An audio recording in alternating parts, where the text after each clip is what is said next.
Earlier today, I delivered a workshop for HR and team leaders in care services organisations around managing conflict.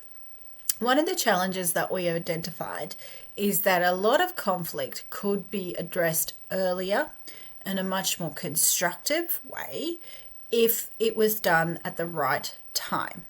However, many of us are conflict avoiders. In fact, most of us are. A lot of leadership is.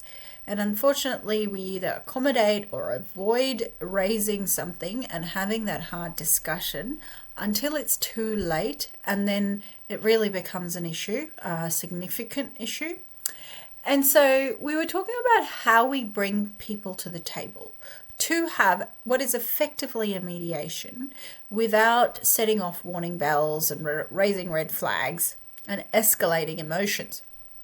And one of the things I've learned the hard way against all of my wishes is that it's often important not to call it conflict.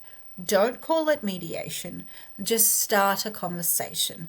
Whether it's a check-in, a debrief, a team day, a training day, just have a facilitated discussion.